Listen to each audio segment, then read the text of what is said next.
Thanks for joining us on our continued CAA coverage. I'm Bradford Ambrose, alongside me, Stephen Proffitt, and today we're going to preview the matchup that will happen Friday evening against Indiana. Stephen, thanks for joining us again.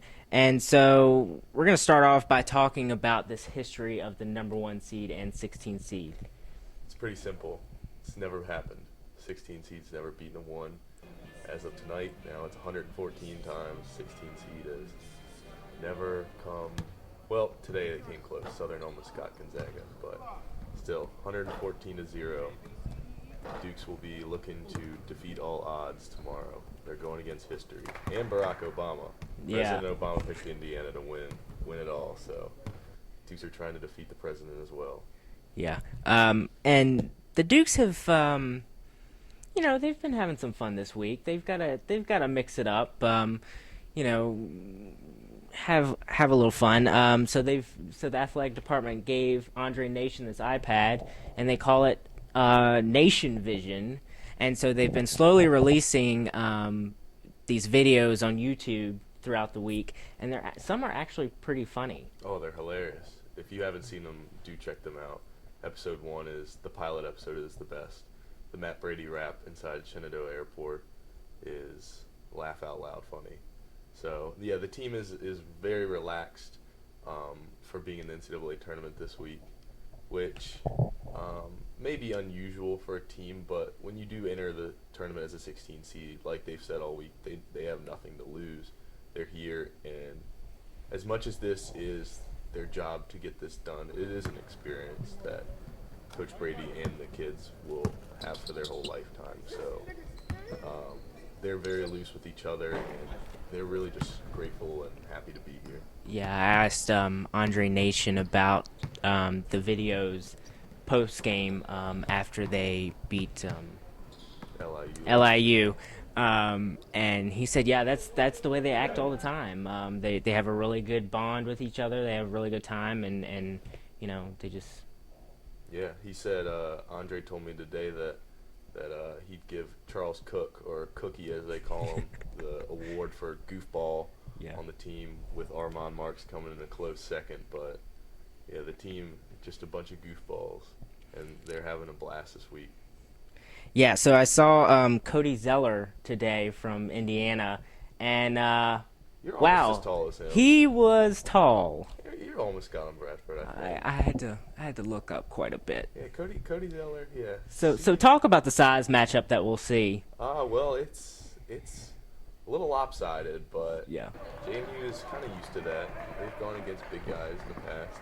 Delaware's Jamel Higgins comes to mind. He's a big guy, big rebounder. But JMU's been successful this year at using their quickness and their length and their agility to counteract this size and balance. So tomorrow they will be at it once again. They're not going to go with the 4-guard lineup that you have been seeing in the past. But however, Gene Swindle is inactive for the rest of the season. Their biggest threat they could have thrown out there against Zeller at 6'11" won't be playing for the rest of the season because of a possible torn meniscus. So I know Gene's a little disappointed that the one game he could have had a real impact in, it's out of his control. But Rayshawn Goins, Taylor Bessick, Enoch Hood, Allion Doof will get a lot of minutes playing down low. But the key's going to be Rayshawn. He's only 6'6", so giving up about a half a foot to Zeller, but he's 275, and Zeller's only 240, I believe, at 7 feet. So if he can just box him out, limit his touches, they could be in good shape. Rayshawn said today that if he can limit if Zeller's not touching the ball, he can't score. So they're really going to try to attack him inside, maybe even get him into foul trouble early. It could really help the JMU tomorrow afternoon. And that leads us into what is it going to take for JMU, 16th seed, to beat a number 1 seed like Indiana? It's going to take a lot. The basketball gods are going to have to be on their side tomorrow afternoon. If they do it, it's going to be the biggest upset in probably college basketball history. But Jim Nantz has faith today. Jim Nantz did call did call JMU the best 16 seed that he has ever seen. And Jim, although he was joking yesterday that this was his first tournament, he's been around the block a few times calling NCAA tournament games. But everything's going to have to click for JMU. Devon's going to have to find open guys. AJ's going to have to score 20-plus, 30-plus points for them. They're going to need freshmen to step up. Andre Nation's going to have to zip them up. He's going to have to zip them up. Afternoon. Charles Cook needs to be offensively productive. Everything's got to click. All the pieces of the puzzle, as they always say, have to come together tomorrow afternoon. And as Brady says, some things can't click for Indiana. So they got to click for JMU, and some things have to fall apart for Indiana and Tom Crane tomorrow afternoon. But it is possible. You never know. So it's definitely the David versus Goliath matchup. It'll be really interesting to watch. They play the game to see who wins. So yeah, that's where we are. And like the team says, they have nothing to lose. Yeah. Nothing to lose. Indiana's expected if they don't go to the Final Four, that's a disappointment for a program like them. JMU, they're grateful to be here, and they do have nothing to lose.